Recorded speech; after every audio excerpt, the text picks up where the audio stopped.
Alright, we'll take the play. This is a hand that has things to do with our mana, so we'll go ahead and keep. I don't know whether cycling Calims or casting early Plunders is a more actually proactive use of our mana, though. Huh. I assume I'm supposed to play a red source. Maybe not. Maybe I was supposed to play around top decking that Esper 3-drop. I mean, I guess I'm supposed to Undercity Plunder before Caliming. Probably?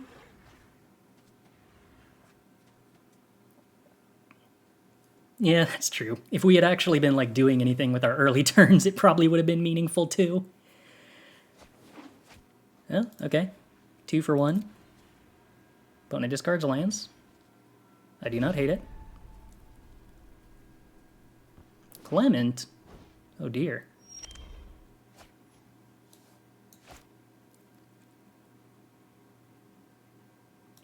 We will white and scry. Do I want a land that's tapped on top? Am I okay with that?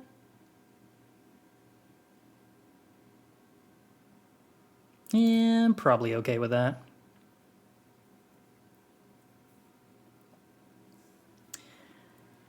So once again, would I rather Plunder or Calim?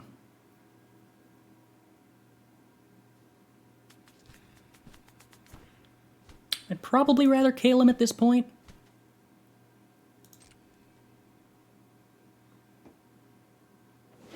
Thinking next turn I Strangle.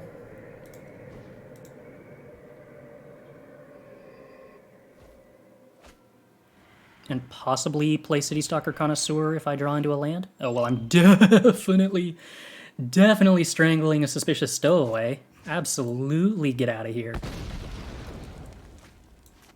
I suppose I should have Undercity Plundered before I told them that their creature was dying. That's poor sequencing. Ooh, hello. I guess I play my Raffine's Tower before I play their Raffine's Tower, in the interest of denying information.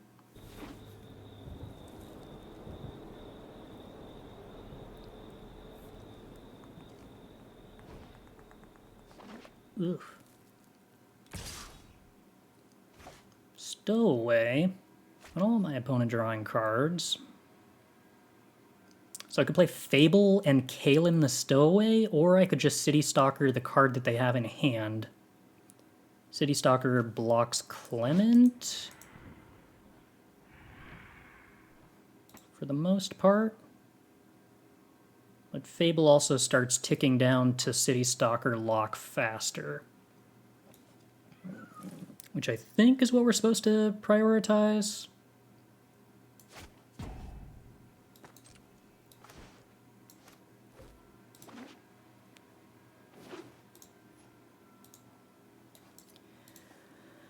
So let's go ahead and tap down that Stowaway.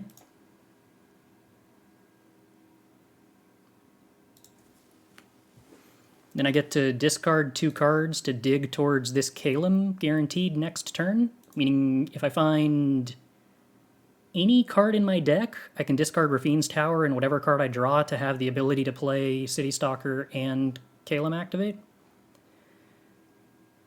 Clement puts a card in hand.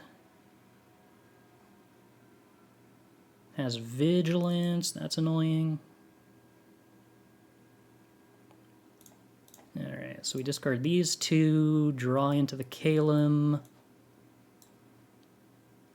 Play a land. Citystalker, make them discard.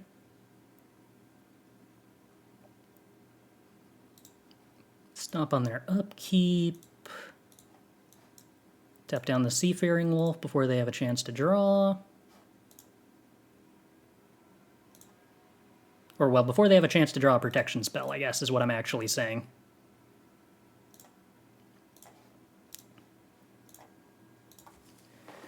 Get a Calim into play. Opponent plays some random thing that doesn't line up well against Calim. I can draw into another Calim to tap down the Seafaring Werewolf again. I don't really think that I'm supposed to want to let them Obsessive Collector, so I think I just hold my Calim back in that case.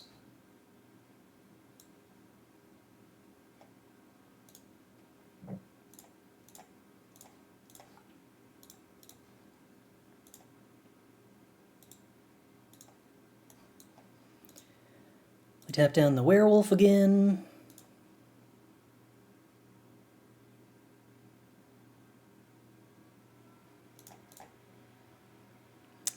We begin to flood a tiny bit. That could be a problem. I guess I'm going to have a steady stream of blood tokens, potentially.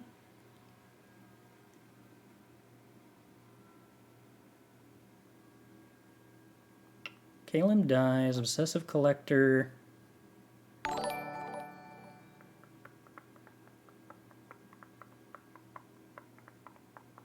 Opponent knows I want a Citystalker Connoisseur loop, so I can't block with Citystalker. Obsessive Collector gets a 1-drop. I don't think there's any point in blocking Clement. Other than it gains me some life, I suppose.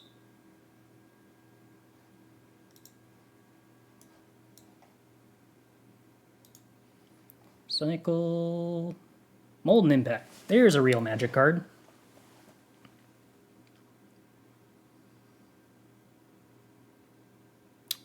So if I Molten Impact the Werewolf, we're 1 mana short of activating the Clement, and I'm probably supposed to activate the Clement this turn.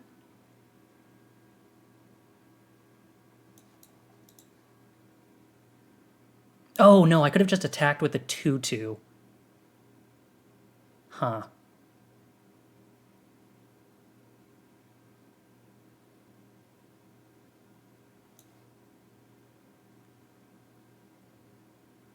Can I still do that? I can still do that. But my life total is kind of awkward, so maybe I should block the Clement with the 2/2. I'm going to be going to 4.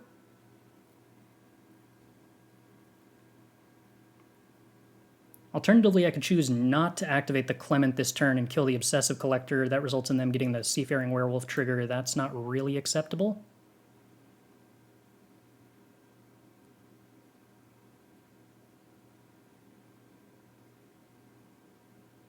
Oh, no, wait, I can tap down the Clement if I attack with the 2/2. I could also choose to actually keep the 2/2 around and get in for 5 damage, and then tap down the Seafaring Werewolf. Well, maybe that's actually better.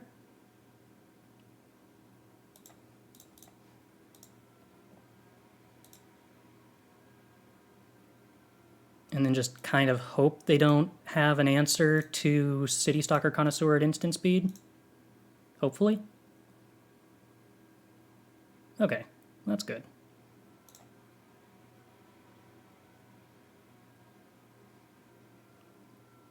Okay, I'll let them pass to main phase, then in attackers.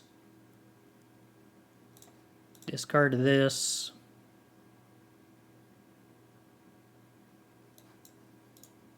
Calim tapping down the werewolf.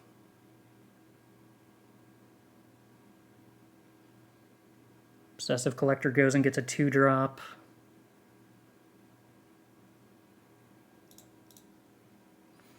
Forsaken Crossroads is not terribly helpful, but we can loot it away with Citystalker Connoisseur at least. I have access to 5, 10, 13 damage. If they don't interact at all.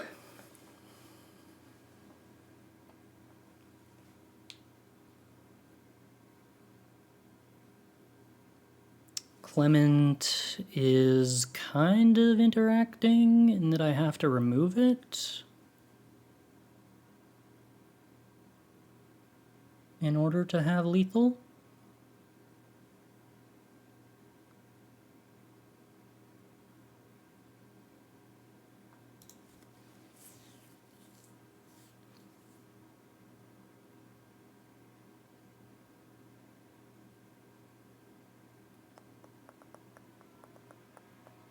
Ugh.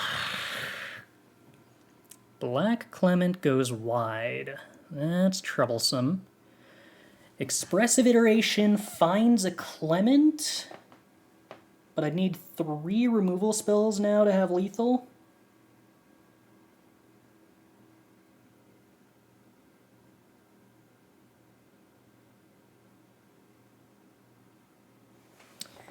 Well, let's Expressive Iteration and see what it finds.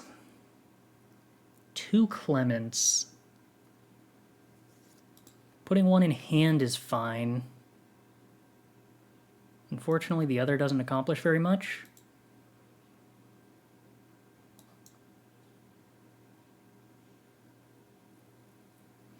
I have no good attacks here either.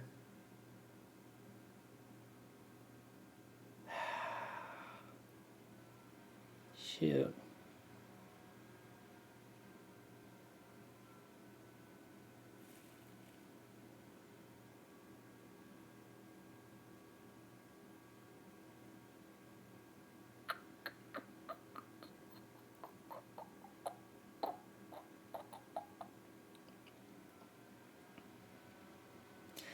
I have 4 blockers, so they can't actually attack. I guess that means I'm just dirtling and looking for removal spells then?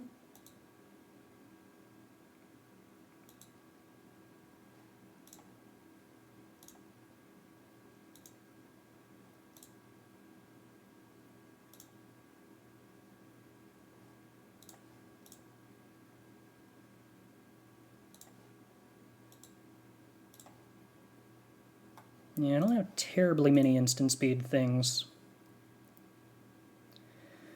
I need to tap Seafaring Werewolf before it can attack.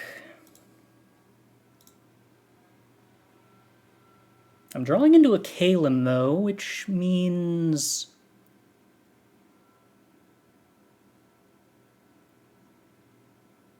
that I can do some interesting tappy things here.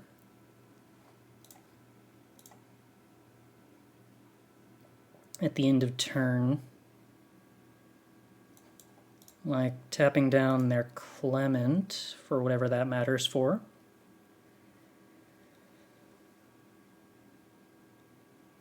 Okay, Diviner of Fates is very interesting, however.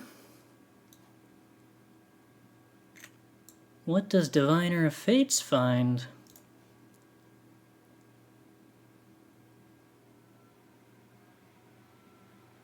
It finds a Diviner of Fates.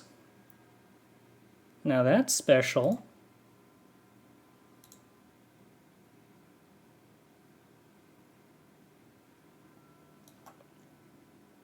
How about the other Diviner of Fates?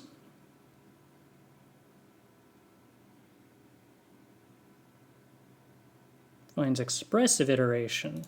That's also excellent. So we can play a land, pass the turn, copy Citystalker Connoisseur,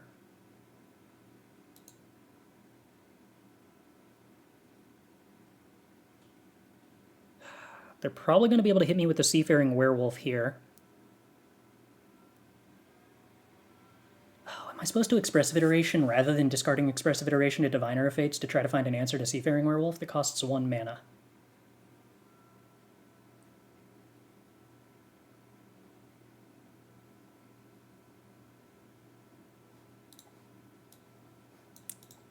In the top 3 cards of my deck.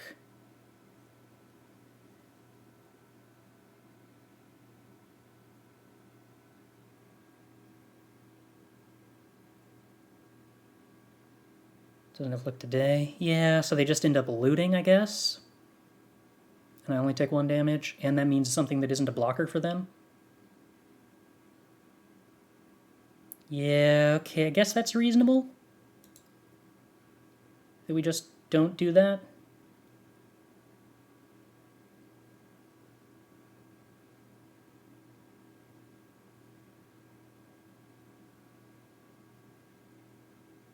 Conjure a duplicate of Calim, taps down my Kiki Jiki here at the end of turn. Although they timed it a little wrong, they should have done it in my main phase.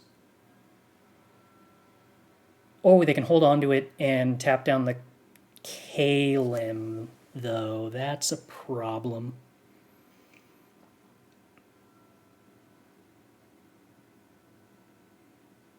Okay. Shoot.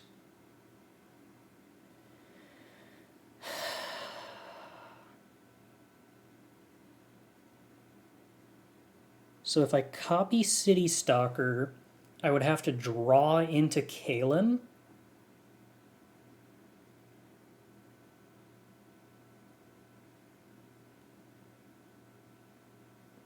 Alternatively, if I copy Diviner of Fates, I could draw into Calim or Diviner of Fates.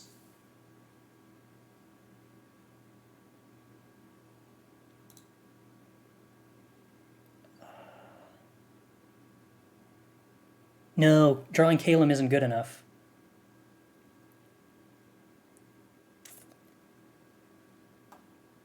Because if I draw Calim, I still can't pay for the ward on Obsessive Collector. Shoot, am I dead no matter what then?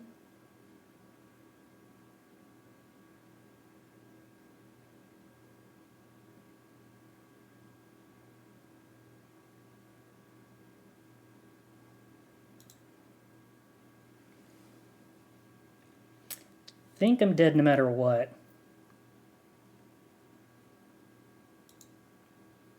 Meaning I actually needed to attack with a Goblin Shaman to live, but I don't think that I had access to knowing that.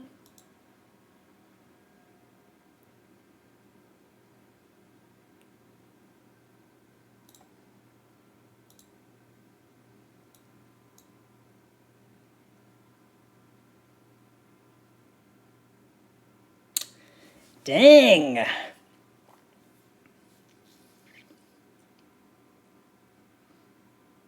We're doing a lot of dying a turn before we win with this deck. I'm not sure how to feel about that. Huh.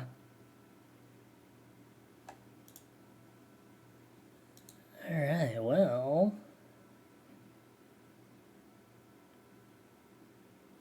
I feel like I should just chill and be super favored here.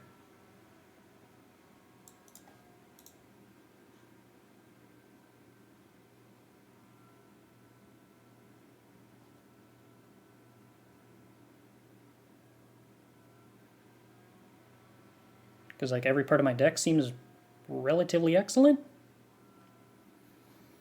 Hypothetically, they have a lot of Esper cards that I should board in Ray of Enfeeblements against, though. It's probably preferable to Bloodchief's Thirst. Potentially not preferable to Vanishing Verse. I can probably trim a Vanishing Verse, because the primary use con is to kill a 4-drop flyer. Probably supposed to play more things that kill low-cost creatures. How's 4-color going? Weird? I'm going to go with so far very, very, very, very weird.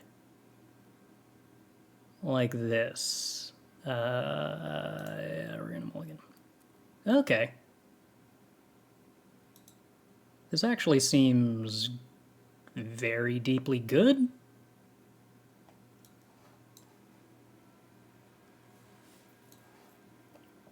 I think I just keep the 2 lands and the 2/2 or the 3 2-for-1s. This feels like a legacy hand to me for some reason. Just weird derpy 2-for-1s and no mana.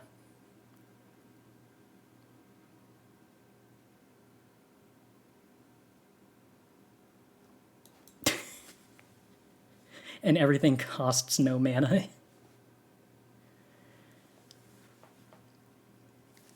Alright, I appreciate my opponent not playing Clement. If my opponent was going to quench me, which of these cards would I most want them to quench? The Plunder, probably?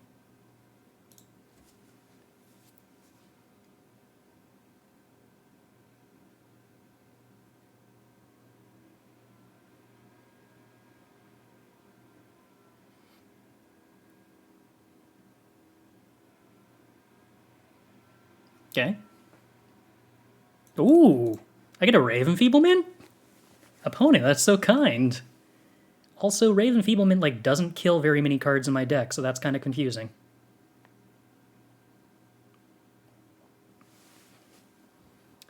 Did they discard a Planeswalker and not tutor a Planeswalker? Huh. Okay. Expressive Iteration. Let's take Undercity Plunder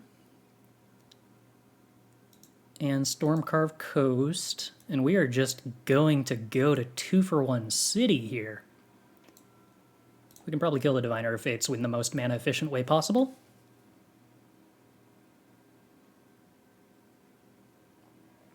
Okay. More Diviner of Fates for our opponent. This is card advantage.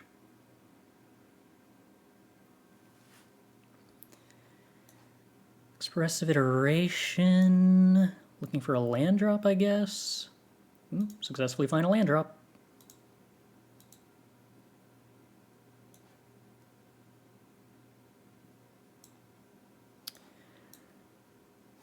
No, let's not plunder before we kill Diviner of Fates. That would have been a annoying misplay.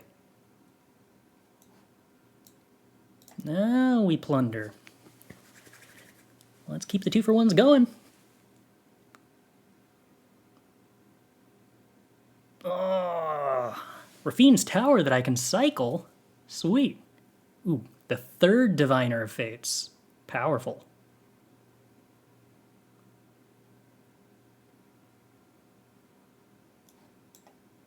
Alright, the good news is our opponent is not very heavy on Diviner of Fates anymore.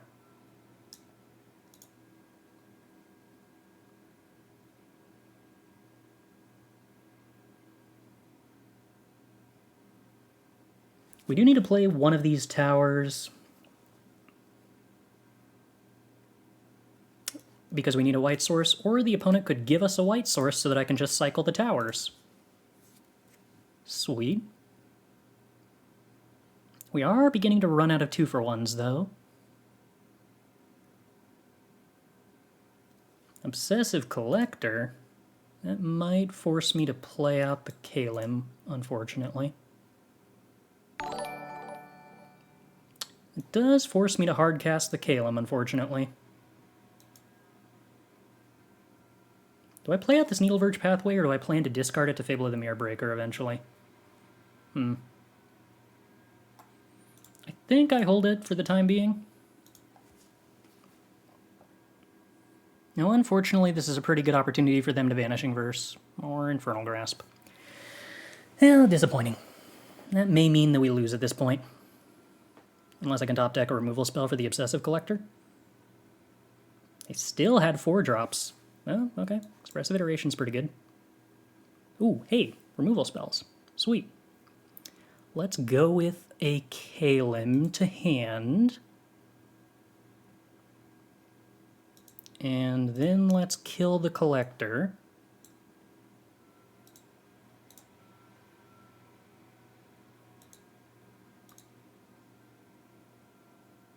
I wonder if I should have tapped the Collector instead, come to think of it. Probably not. Alright, let's play the land drop at this point. Tasha. Yeah, I might not be able to beat that down tick. Do I have any bounce spells? I don't believe I do.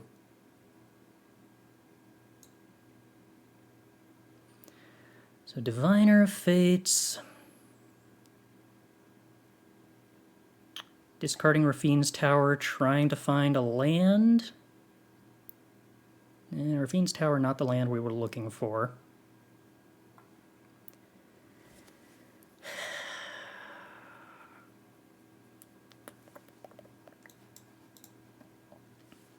Counter unless we pay 4, huh?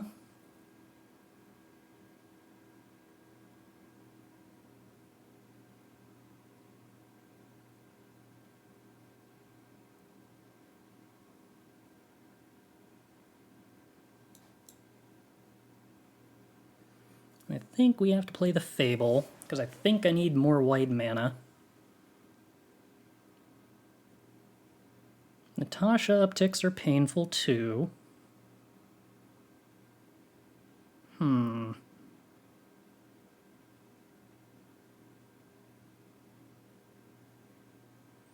Lazel. That doesn't really matter very much to me, but the Calim is kind of a problem.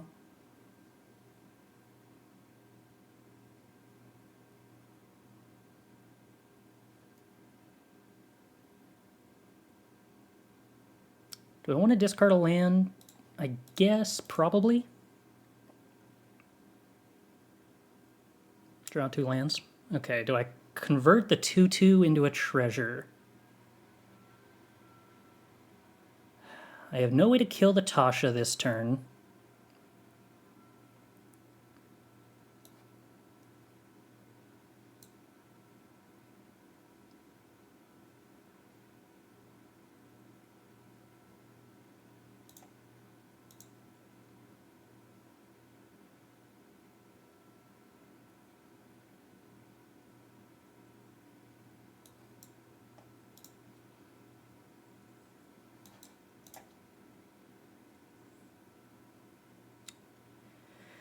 I can tap down the Lazel on their turn. I don't really need the treasure this turn, I don't think.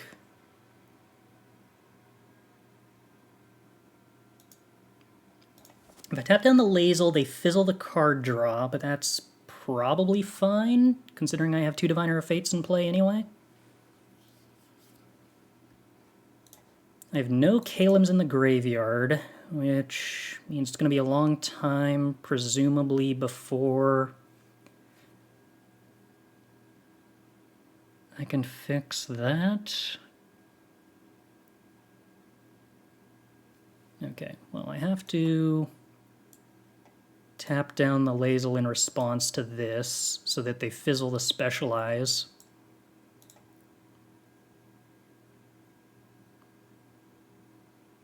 We get a Diviner Fates, we get a Calim. Sweet. We were hoping for the Calim. Do they choose to flicker? No. Okay. So the Lazel ability resolves, but also it is tapped.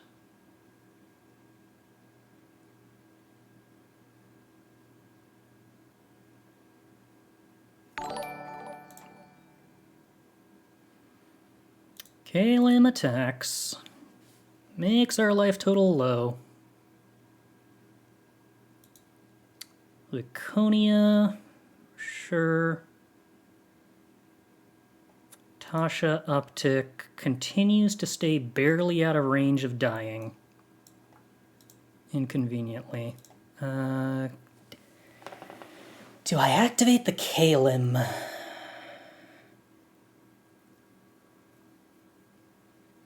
Doesn't trigger Diviner of Fates. That's probably fine. Might not be fine. It's probably fine. It's probably fine.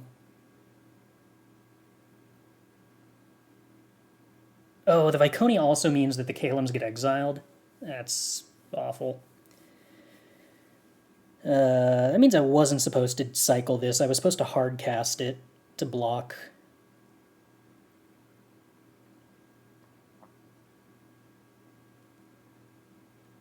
Weird.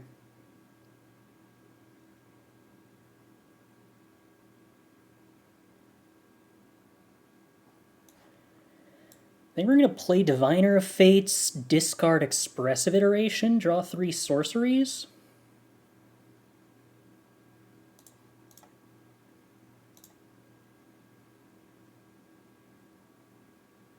Strangle is good, Molten Impact's fine. I was really hoping for something that could kill Calim, though. Huh. Okay. So I can Strangle Viconia.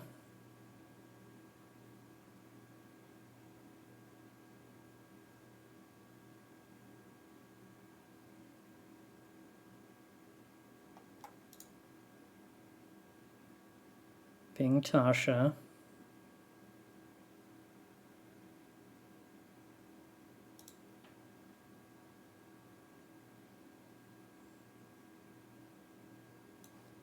Strangle Tasha. Play Citystalker.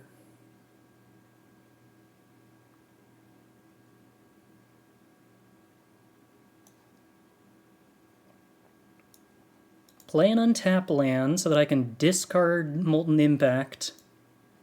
Attack with this creature, even though it's going to get a -1/-1 counter, because then I'm netting more mana overall over the next turn cycle. Go to 1 to Calim. Somehow.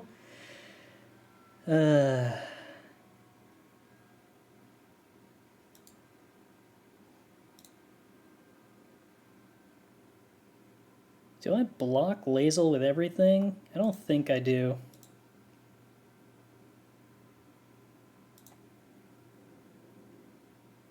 Discard Molten Impact. I really wish I had Vanishing Verse in my deck right now. Oh, I have one. Oh, but it's an instant! I should have checked to see whether I had more sorceries in my deck or not, because I absolutely should have discarded a land. Whoops. Well, it's not like I had enough mana to actually kill the Calim anyway. And another flyer, huh? Well, so 2, 2, 2, and 4. Okay, so I can tap down all of those creatures. I'm paying a lot of mana for the privilege of tapping down Calims and Obsessive Collectors, but I can do it. Actually, I should probably just Molten Impact the Obsessive Collector and then Calim the Calim.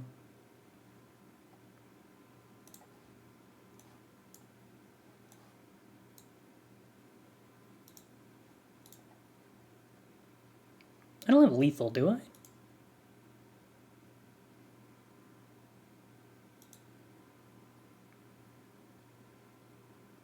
Six, 11, 12? No.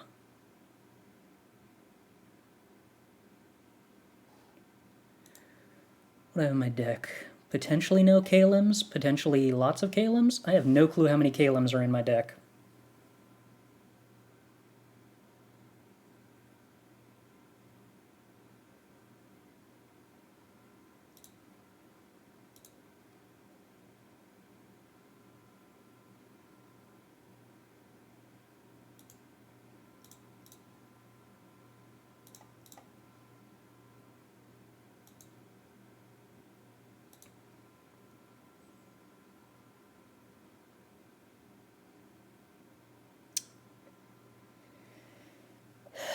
Do I have time to activate a blood token? I don't have time to do this and then make it to game 3, if I'm spending too much time thinking.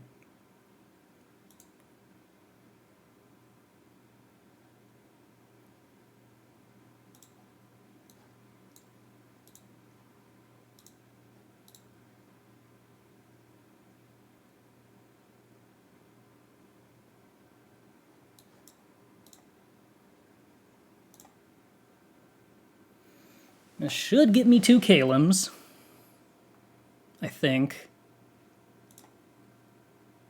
Or, I guess it has a chance to fizzle and hit Connoisseur, yeah.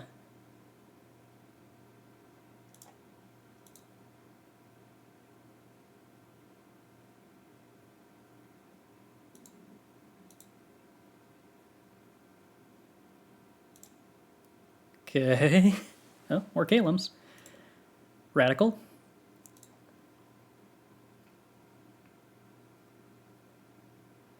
So 7 Insight's probably fine. I think I'm supposed to tap down the Lazel so they can't attack and then remove my Divine Fates after the attack. Also, I might as well do it so that they don't kill me either.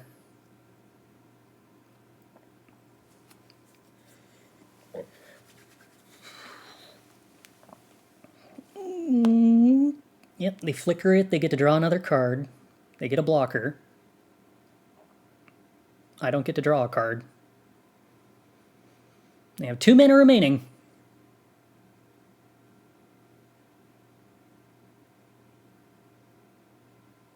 Okay, they pass. I play Citystalker Connoisseur to remove the most expensive card from their hand.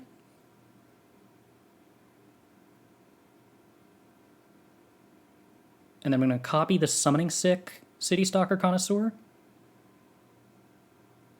That should mean that I win.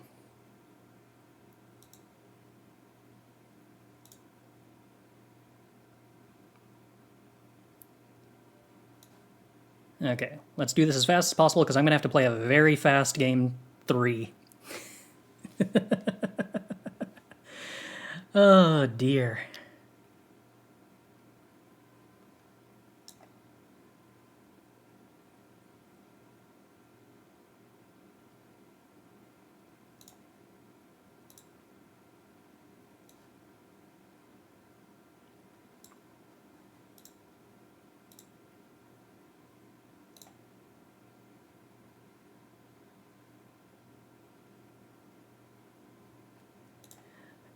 I really wish that I didn't have to do all that on my clock while it was playing animations, but okay.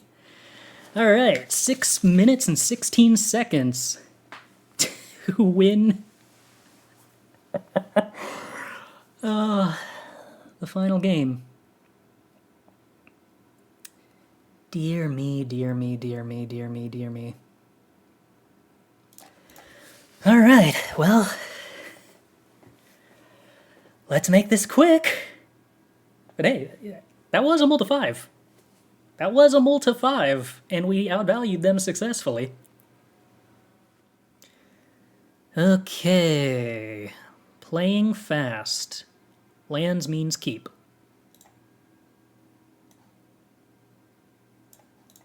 The part where we can't play Diviner of Fates on 3 here is a little awkward, though. Now we can. Cool. Do I play Plunder or Ray of Enfeeblement? I probably play Ray of Enfeeblement on 3. Yeah.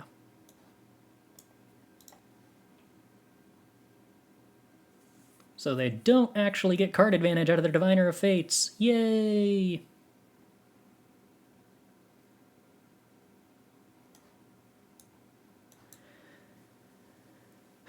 Let's see, do I want an instant speed spell? No. I think I would rather get card advantage than Molten Impact. And Expressive Iteration counts as card advantage. My Diviner Fates dies. How sad.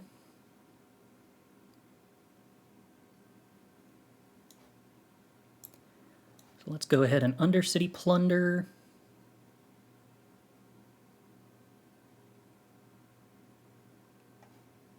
Sleep. Huh, okay. And let's go ahead and Undercity Plunder. I could hold up Ray of Enfeeblement in case they have another Diviner of Fate. I think I can manage without doing that, though. Elspeth. Yeah. It's a tiny bit awkward that I don't have my Magmatic Impact now. Or whatever that card's name is, Molten Impact. Ugh. And they hit the Diviner of Fate. Awkward. We also hit the Diviner of Fate. So, kill. Play. I could discard Infernal Grasp to have a chance to find Vanishing... Oh, or I could draw Vanishing Verse. So then do I want to discard Infernal Grasp at all? I don't have time to think about this. I think I discard Calim. Guaranteed to tutor up a creature. And any creature that I could draw would be very good. Lyconia, kind of annoying. Not the end of the world. Exile some of my creatures. Oh, discarding Calim made me really weak against Tasha. It was wrong. Alright, now we're no longer really weak against Tasha. We have a removal spell, and then we get to punch the Elspeth. Opponent's kind of flooding. Citystalker takes out their last card.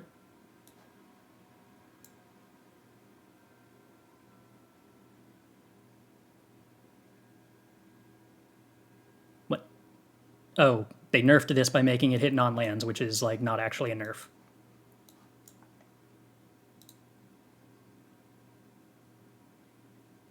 I'm really lucky they didn't specialize that Viconia on their turn. Turning it into something multicolored. I mean, I guess I would have Infernal Grasped it, so it's not actually, like, an issue. Oh, I should have been... it doesn't matter. Vanishing Verse versus Infernal Grasp. Huh. I didn't think about which of those was preferable. Alright. Play fast, play fast, play fast.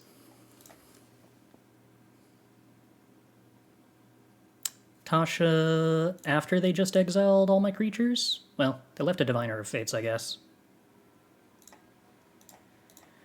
But I'm really, really, really glad they didn't leave the 5/6. One gets a land, sure.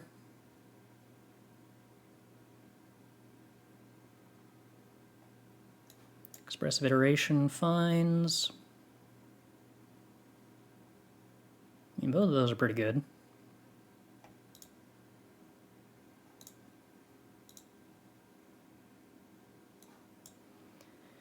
Kill the Diviner of Fates. Pay for ward.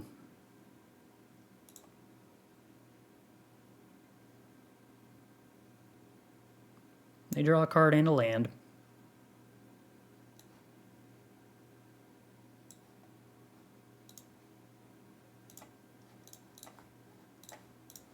One attacks Tasha, one attacks opponent. Fast turn. Alright. Continuing to be a slugfest, but I still gotta play faster. Which means I should probably discard this Raffine's Tower now. In the interest of speed.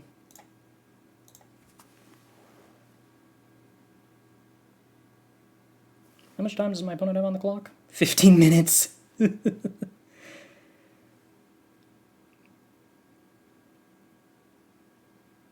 Discards a black card to Clement, I would assume. Blue. Okay, I can live with that. So we get to Infernal Grasp with that.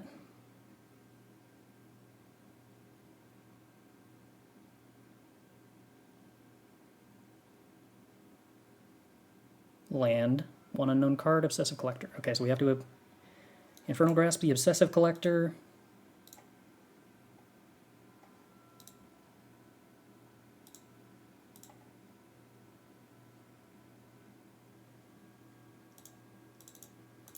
Attempt to clock the opponent. Happy to trade Citystalker Connoisseur for Clement in this position, I think.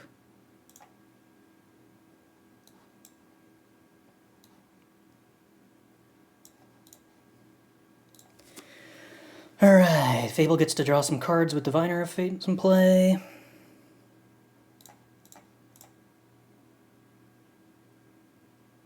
Seeks a land. Play Connoisseur, see if they discard a card. It's a land in hand. Attack. Play Calim going for lethal? No, opponent had too many board wipes previous game. Not willing to do that. Whee! Alright, a whole 3 minutes left on the clock even. Oh, alright. Well, that's satisfying, given that that was like the entirety of the type of matchup that I was hoping we would. Alright, we're on the draw with a turn 2 Molten Impact and a turn 3 Fable of the Mirror Breaker, and that sounds good enough for me. It's like Esper with Fable. Or like Grixis with Fates. Both are good. Both are good. So I had to play Xander's Lounge first so that I could actually play Molten Impact on 2. Otherwise, if I played a red source after playing Raffine's Tower, then I wasn't going to be guaranteed to be able to play Agent of Fates on turn 3. Is it Agent of Fates? Diviner of Fates. That's going to take me a while to get used to.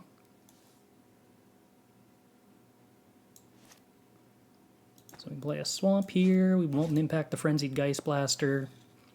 Presumably the opponent is on a blue-red Wizards list, which means there's a pretty good chance that they have another creature that gets hit by Molten Impact eventually.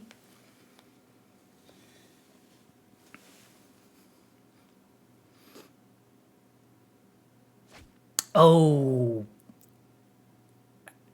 I messed up playing the Blightstep Pathway. Because I drew the Expressive Iteration, I should have played the Clearwater Pathway instead. It still would have let me play a turn 3 Diviner, but it would have meant that if the opponent played another 2-drop, I could have Expressive Iteration to kill it, rather than not having the ability to play Expressive Iteration on 2 mana. Frenzied Geist Blaster, sure.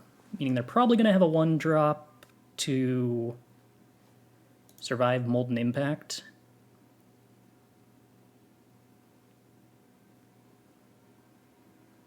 But then I suppose they won't be able to block the 2/2? Which is something.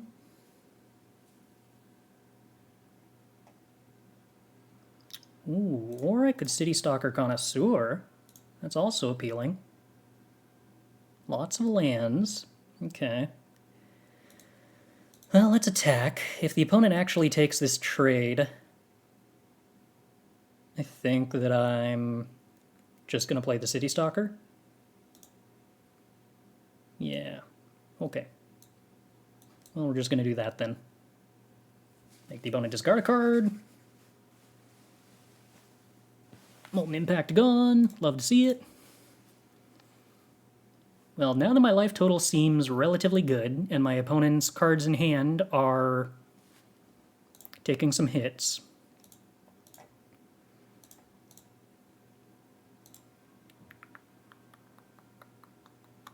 I feel relatively safe-ish, but we shall see. Yeah, I don't really have a good way to avoid using this white source unless I tap Xander's Lounge Stormcarved Coast.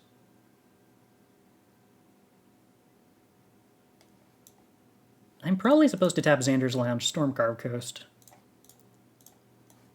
because I want to be able to play the Vanishing Verse if I draw it.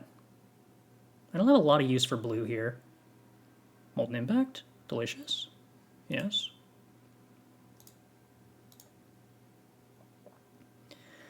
Alright, let's play our untapped land to play around Spell Pierce.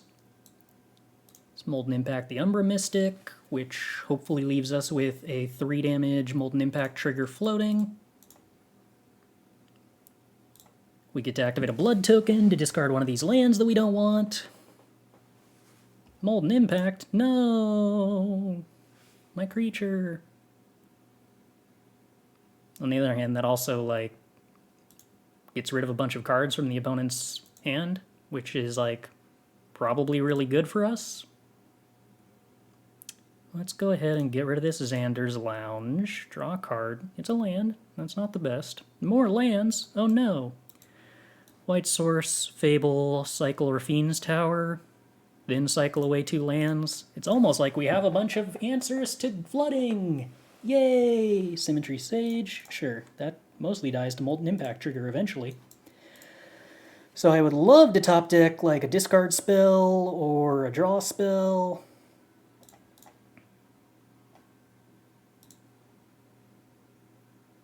Yeah, Bloodchief's Thirst. Like that. Well, not actually perfectly like that. What other sorcery speed spells do I have? Whatever. Literally any sorcery speed spell is better than Bloodchief's Thirst, or at least equivalent to it.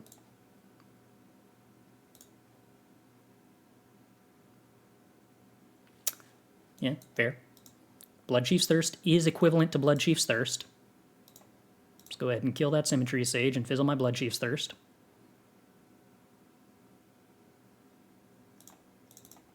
And then we attacky.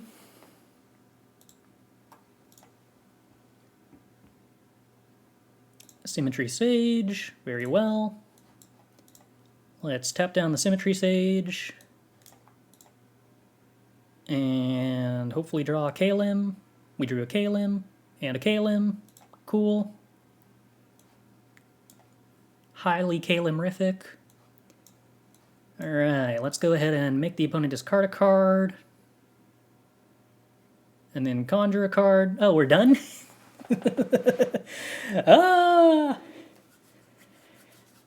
I'm gonna go with... I feel like that was the kind of 2-for-1 tribal that I was really hoping to tap into with this deck.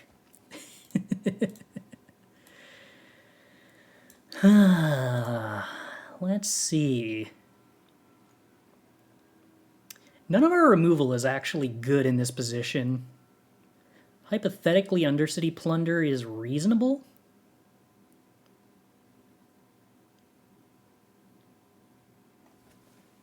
I could like discard Citystalker Connoisseur, since it doesn't really block flyers, and most of my opponent's creatures fly. And play Undercity Plunder instead. I don't know. Vanishing Verse is also, like, technically castable on a lot of their creatures. Whatever. Why make changes? That's not what sideboards are for.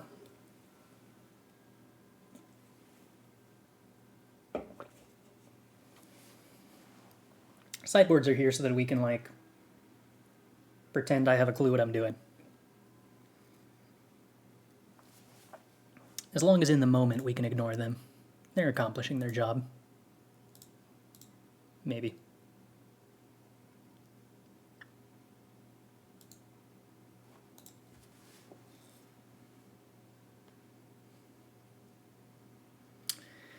So we have Bloodchief's Thirst and Molten Impact and Celestis plus Diviner of Fates. That sounds probably pretty good. So turn 1, Xander's Lounge, turn 2, Forsaken Crossroads on white. Symmetry Sage for the opponent. Sure. Ooh, or turn 2, Raffine's Tower. Oh, and Forsaken Crossroads is untapped. Which potentially means that I might want a Molten Impact on turn 2. Probably not. Would I rather kill Magmatic Channeler or Symmetry Sage?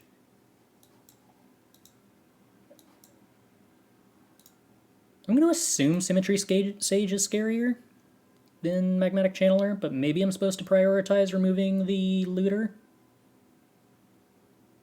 Mentor's Guidance. Yeah, that's a powerful magic card.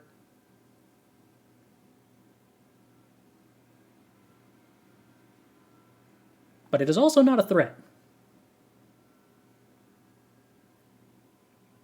And if the opponent is not playing threats, then do I play Fable here? Looking for mana?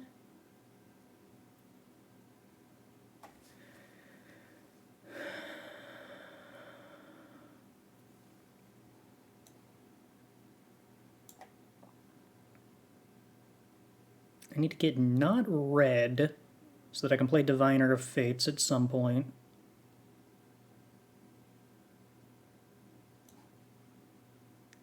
So either blue or white.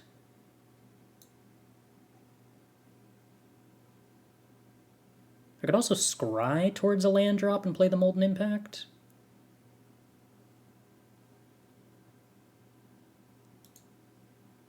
I think that's probably worse than just playing the Fable.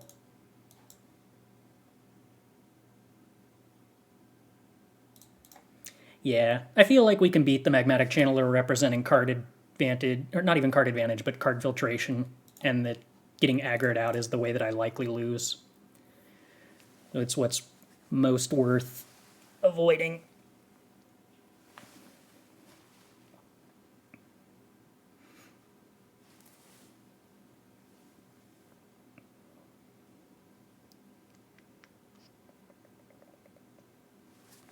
Opponent's deck is pretty decent about not presenting 2 creatures that die to Molten Impact. Despite playing 1-drops, they just have a lot of stuff that randomly has like 3 toughness. They got kind of unlucky in the previous game that they had the only 2 creatures that actually die to 2 damage Molten Impacts. Although I guess that that's a way to play around the first Molten Impact, but the second Molten Impact in the previous game kind of got to loop over the damage, so it didn't really suffer from that. So here, they're pretty incentivized to play a spell. And get Magmatic Channeler up to a 4-4, or just play more creatures so they can actually block the 2-2? Sure. Let's go with discarding Citystalker Calim. I really want to draw a land. Maybe I'm supposed to discard Celestis.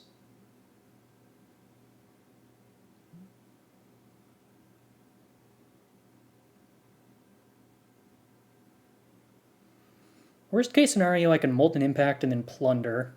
But I'd really rather Molten Impact and then Celestis, I think. No, maybe I'd rather Molten Impact plus Calim, huh?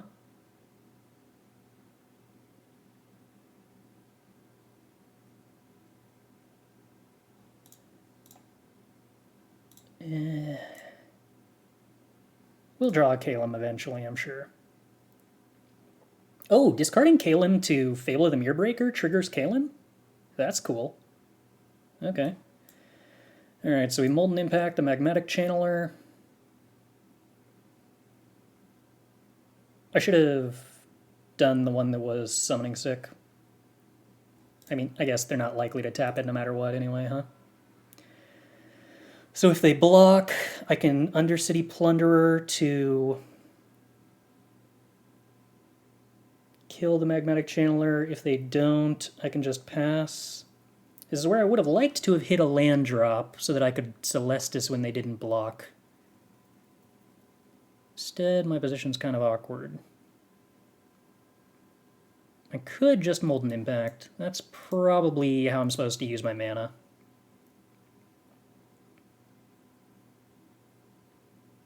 Carry forward 2 damage, and also deny them having a creature in play that can trigger Mentor's Guidance.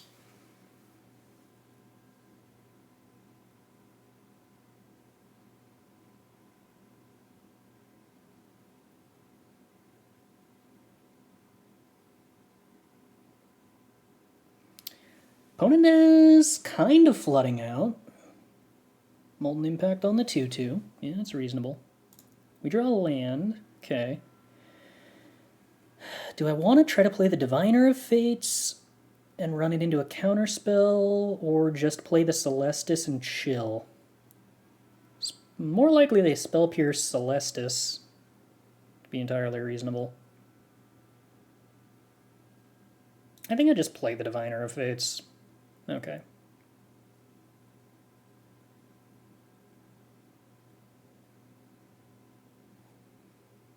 So if I get rid of Celestis, I don't really get anything meaningful. Right? I have no other artifacts that I could ever get. Yeah, alright. We'll just get rid of the Haunted Ridge. Get a Haunted Ridge. Sure. Works for me. Okay, so the opponent kind of has to do some stuff. They jam a regular Mentor's Guidance,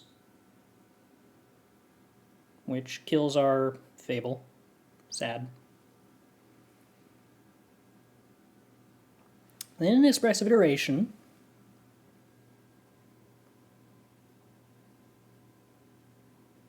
And a Symmetry Sage. I gotta imagine that makes it pretty hard for them to finish off the Diviner of Fates with 1 mana. So let's go ahead and play a Celestis, which they choose not to Spell Pierce, and then a Diviner of Fates. And I believe it to be the best for us to discard a Calim and draw 2 creatures.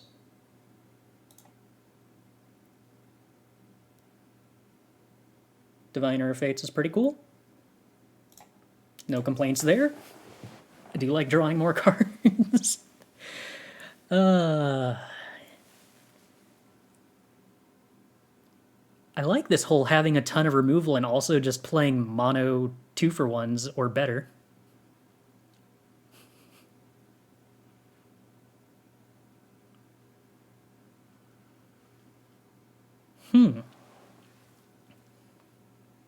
Alright. Well, G in chat, you pose an interesting question to me, which is that what's the gender-neutral version of High Sun? You can't really, like, say, hi, child, and have it convey the same tone, can you?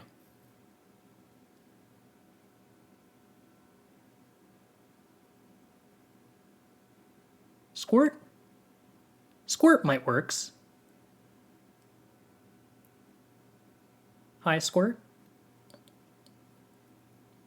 Kiddo? Kiddo, okay. Kiddo I dig. Kiddo makes sense. Ooh, cool. More Diviner of Fates.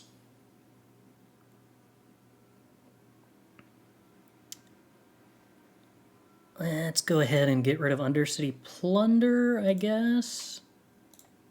Just find lots of removal. Ooh, lots of removal. Lots of removal. So much removal. Delighting in all of this removal. Then let's go ahead and strangle the opponent's Symmetry Sage.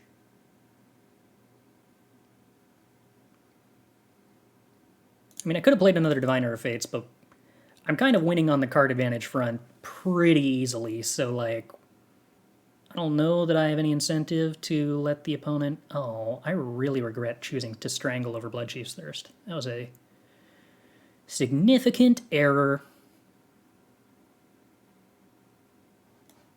Alright, well. And now we hope we don't die. Yeah, should have kept the Strangle. Forgot about Umber Mystic. Vanishing Verse, not a good answer to it. Bloodchief's Thirst, not a good answer to it.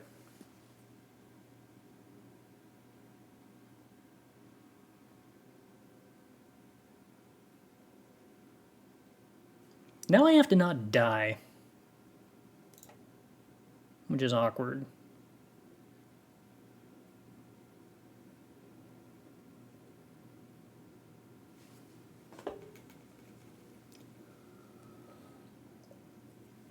I really don't think I can emphasize enough how much having a Strangle in hand to kill one of those Umber Mystics rather than playing a Calim would make me a lot less scared here. Molten Impact, killing a Diviner of Fates. Okay. Yeah, because, I mean, they can totally trade with Calim. It's pretty hard for them to kill Calim or tap Calim down. Though, so if I trade with one Umber Mystic and then kill the other, I'd probably be fine. Okay, well, now we're totally okay. Kill an Umber Mystic, see if they have a counterspell. Hope they don't. Cool.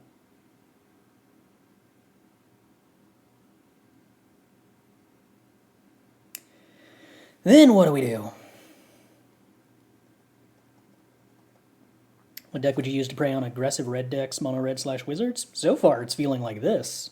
Although possibly with more copies of Strangle and fewer copies of Bloodchief's Thirst.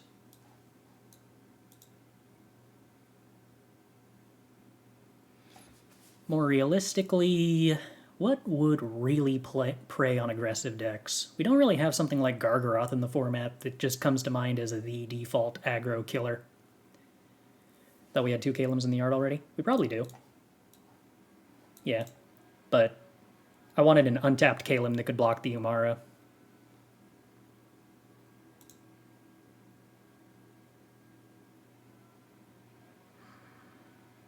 So I guess I could swing with Calim. I'm probably supposed to swing with Calim. And then just Calim the Umara Mystic and hope I don't die. That way I'm actually representing lethal.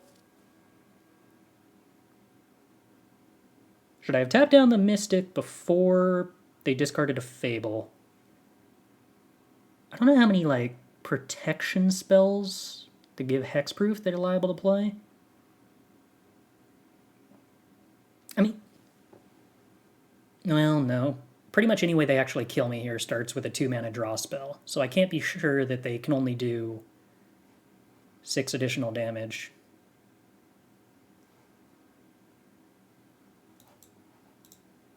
Alright, let's go ahead and do that. Okay. I'm pretty sure that that was the correct thing to do. To just tap down the Mystic. Alright, well, our mana is acceptable, so we're going to keep. Turn 2 Strangle, turn 3 Fable. Opponent playing some kind of lifey gainy decky.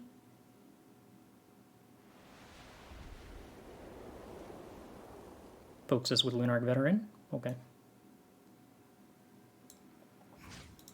We will go ahead and Strangle the Lunarch Veteran, and then play our white source.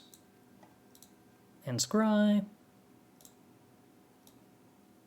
I don't really think we need more Expressive Iterations. This looks like a hand that has enough card advantage to me. Maybe. I don't know. I could be wrong. Angel of Vitality. So much life gain for opponent. Does not look like a matchup where Undercity Plunder is going to be at its most stellarist.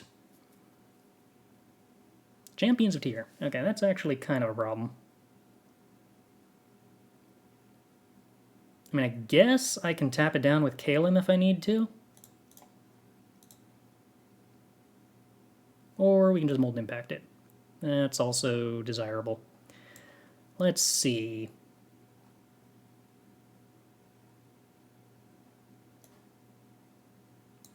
I'd like to make the opponent discard a card now, so that I don't waste the 1 damage from Molten Impact. Because I don't think I want to tap something down with Calim here.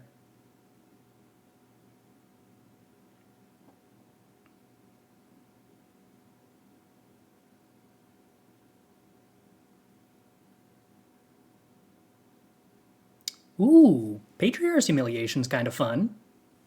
That's like actually a card that does real things. Alright, we'll go ahead and get a black source. Kill the Champions of Tier. Attack and get some treasure.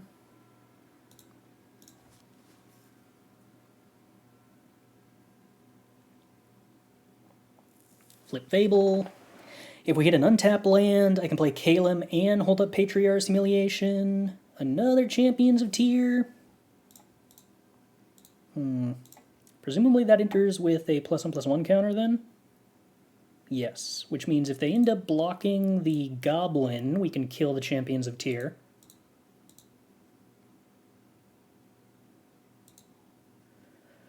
No untap land, unfortunately. Oh well. So I think we start with Expressive Iteration, or maybe I should just Bloodchief's Thirst the Angel of Vitality. Nah, why would I not draw cards?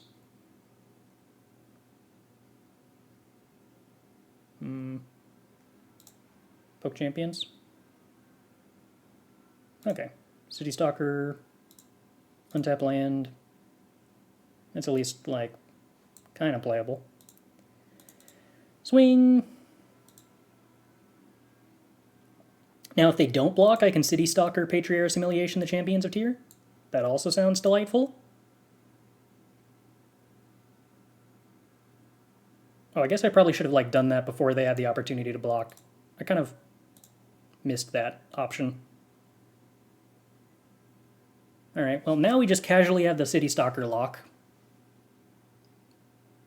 So that's pretty good.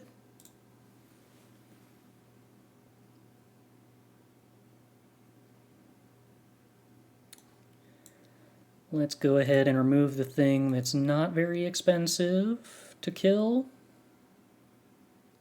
And then I guess, like, I don't know, cycle Undercity Plunder? Why not? Cool, a land. I was hoping for one of them. Swing for 5, make some treasure. Opponent trades. I would love a trade. Sweet. Do we Xander's Lounge here? Probably not. Okay, opponent, you may draw a card. I would like to make you discard a card. Oh no! It was a Lunarch Veteran. Foiled. Oh. Even though opponent got out from under our Citystalker lock, they still conceded? Oh, wow. Oh yeah, this title is not bait. We are playing maximum 4-color soup. Alright, I do not want to play Undercity Plunder. I want to play 3 Ray of Enfeeblements against my opponent's mono-white deck. And then I'm going to stare at this Vanishing Verse and figure out if any of the cards in my deck are worth cutting to play Vanishing Verse.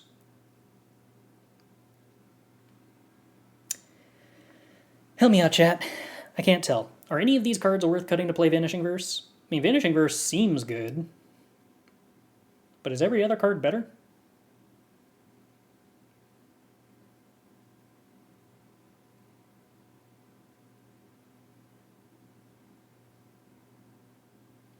Isn't the Djinn too slow? I mean, like, tapping down big flyers is kind of cool. Also, just hard casting it blocks, like, big flyers, which seems kind of good. But I guess we could probably trim it. And maybe trim Citystalker because all their stuff flies. Actually, you know what? I want to trim 2 Citystalkers because all their stuff flies. And then we can play the 2 Vanishing Verses. I like that. I like that. We don't really need to try to do the Citystalker lock when we can just out-card draw them and have removal for everything.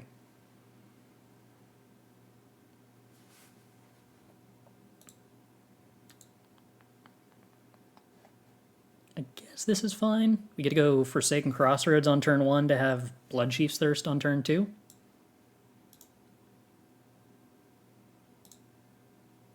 More removal seems good. I like more removal. Jada. Okay. Do we Molten Impact that? Probably not.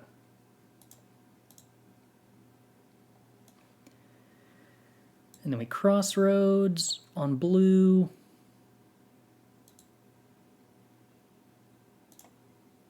Diviner of Fate sounds excellent at some point. Another Jada? Wow, I wish I had cast Molten Impact now. Don't let him have the Jada and just play Fable. Operating under the assumption that Vanishing Verse is really powerful and that I don't care about Jada for a turn. I kind of feel like I don't care about Jada for a turn, and I want to make sure that I'm making my next land drop. Like, Vanishing Verse means that the next 2 things they play, I don't care about their toughness.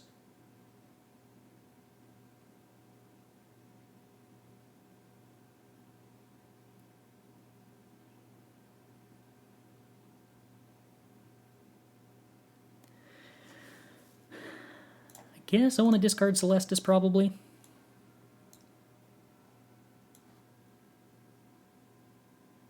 Alright, so let's go ahead and Vanishing Verse, targeting Resplendent Marshal. And then Molten Impact, targeting Jada.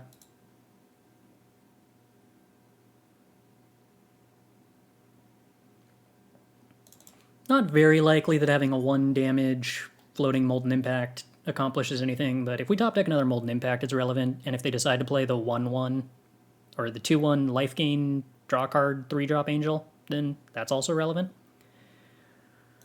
Alright, opponent, do you want to trade with this 2/2? No? Okay. Well, then I'm just going to play a 5/6 on turn 5 or whatever. Because 5/6 flying Ward 2 seems pretty good against mono white, I think.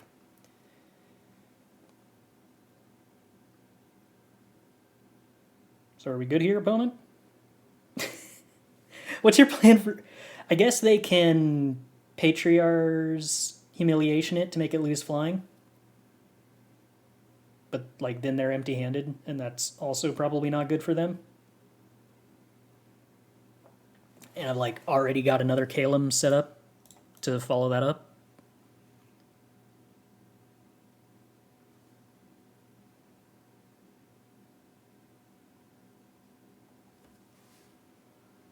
Okay, cool.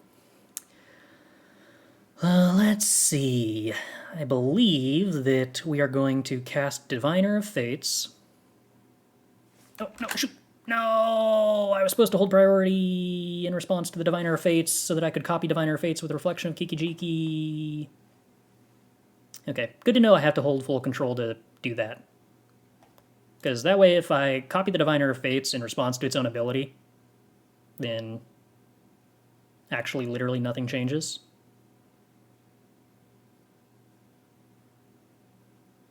Yeah, actually, literally nothing changes. Because no matter what, every Diviner of Fate still activates either way. Oh wait, so it does change the order of things. If I Diviner of Fates and then copy Diviner of Fates after the ability resolves, the first one connives, seeks, the second one connives, seeks. If I do it in response, then it's one of them connives, both seek, one of them connives.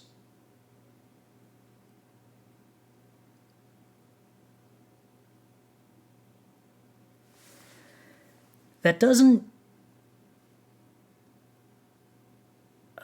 I think generally it would be better to connive, seek, than to connive, seek, connive.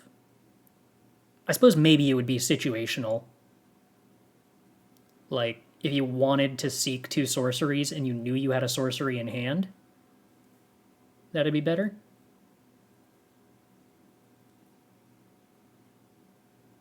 Maybe. I don't know. Come to think of it, what are our counts on instants and sorceries? Do I only have Vanishing Verse as an instant?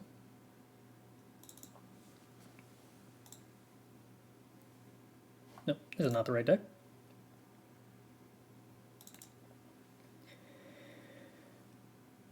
Yeah, Vanishing Verse is the only instant, so I have to be careful about not discarding Vanishing Verse with Diviner of Fates. Unless it's post-board where I have more instants. I wonder if that's a problem with how the deck is built right now? Like, Expressive Iteration wants us to be playing more sorcery speed spells, so that kind of tracks. But it's awkward that we can never, like, seek Vanishing Verse. But there's not many instances that I can think of that this deck actually wants to play.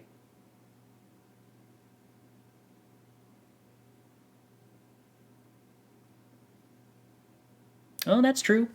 Conniving a land on the token is sort of better. Assuming you care about the counters. Which, so far, we've really only cared about the card advantage. There hasn't been a lot of times where the card advantage aspect matters. I guess it's also sort of a problem that the deck only has 1 artifact, which makes you never want to discard the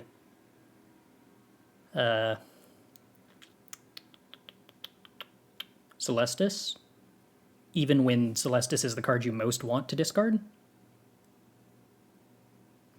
So it can seek for another copy of Verse, yes, but you can't ever discard it with a Verse with 2 not Agent. Why can I never remember the name of this card? Diviner of Fates and net card advantage.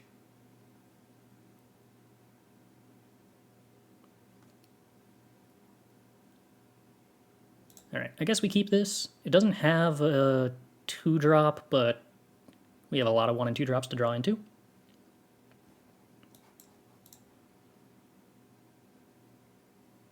And the mana's good enough to not be able to mulligan it.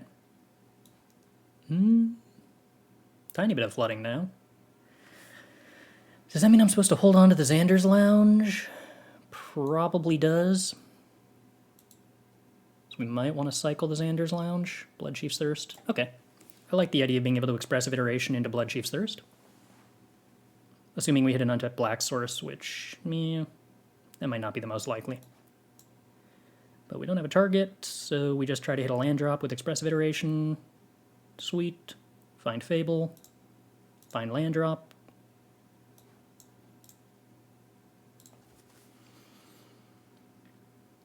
Unlikely that the opponent plays a 2-drop here that I can Bloodchief's Thirst at the same time as playing Fable the Mirrorbreaker. Hearse main deck? Yeah, it's not unreasonable to main deck Hearse. Fortunately, Diviner of Fates is very good against Citystalker Connoisseur.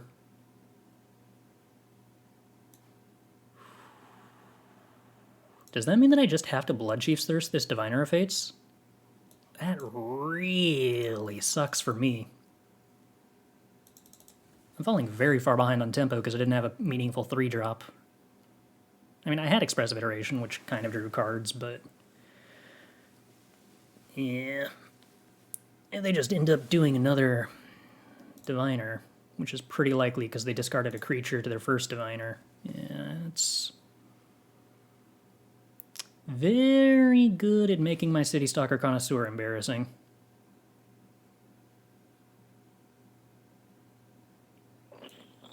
And a little more flooding.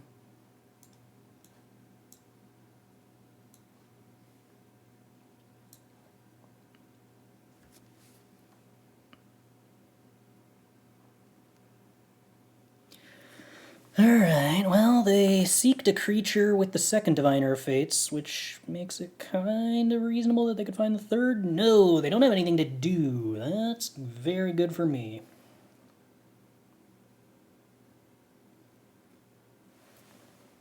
Okay, well, we can't do anything about the Diviner of Fates.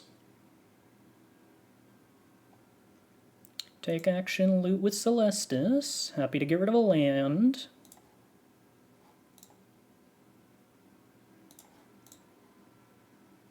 Molten Impact for Diviner of Fates. Perfect, perfect, perfect, perfect. Get rid of 2 lands. Draw more lands. Delightful, delightful, delightful. Alright, combat. See if they tap down my 2/2. They do. Powerful with Diviner of Fates, yes.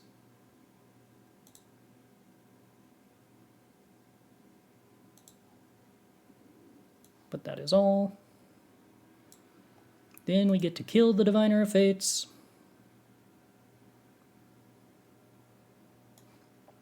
And play the Citystalker Connoisseur. And presumably make them discard a Calim. No! Wow. Okay, so they are fresh out of creatures. Wow, how much are they flooding if nothing in their hand costs more than 2 mana? Or do they just have a lot of 2-drops, I guess? Wing. Go ahead and get rid of Xander's Lounge. Okay, so our Fable's flipping with Citystalker in play. We have Diviner of Fates in hand with a blood token in play. Sweet! Alright, so despite a very awkward start, we successfully outvalued our opponent who just played Diviner of Fates, Diviner of Fates. To me, this is a good sign. Alright, so we're playing against Esper. That makes me want... not Vanishing Verse, but Ray of Enfeeblement. Undercity Plunder and Go Blank. How do we feel out of those? Go Blank's useful against Calim. Not very useful against Diviner of Fates. Undercity Plunder also not terribly good against Diviner of Fates, I suppose. But I have 7 removal spells for Diviner of Fate.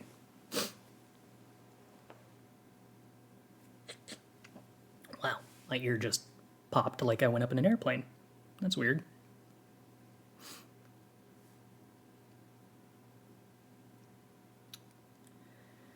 Celestis gets better with Ray of Enfeeblement, so that's not really what I want to cut. I think I'm supposed to trim Undercity Plunder. Although part of me wonders if I'd rather play Go Blank than Undercity Plunder, because it messes with the opponent's Calims, and isn't as powerful for them if they... yeah, we'll give that a go. I don't know if that's actually correct, but there's a logic to it.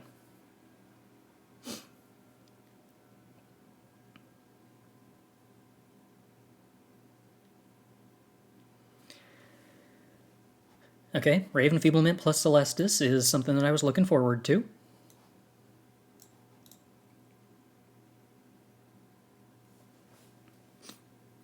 Bloodchief's Thirst is good if our opponent plays Triumphant Adventurer.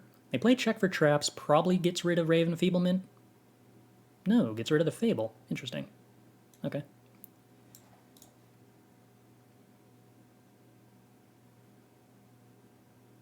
Would love if my opponent played a 2-drop creature. They don't. Okay, so I could play Celestis, Ray of Enfeeblement, which is mostly pretty appealing, although kind of a bummer if the opponent actually has a counterspell for the Celestis. Oh, or has Calim? I mean, that's not the end of the world.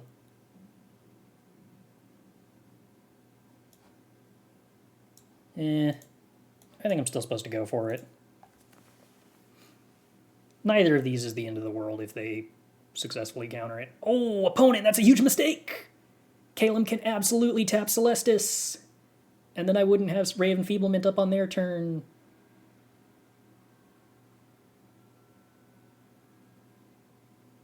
Matters because Ray of Enfeeblementing stuff in response to Ray of Enfeeblementing Diviner of Fates in response to the specialized denies card advantage. So I could Ray this, which just results in it flickering, which isn't terribly interesting. But I think I'd rather go to my turn, play the land, play Citystalker Connoisseur, represent the block trade on Lae'zel. Ooh, got rid of Tasha. Love it. So if they specialize Lae'zel, I can Ray of Enfeeblement in response. Then they lose a card. Yeah, I'm down to make this trade.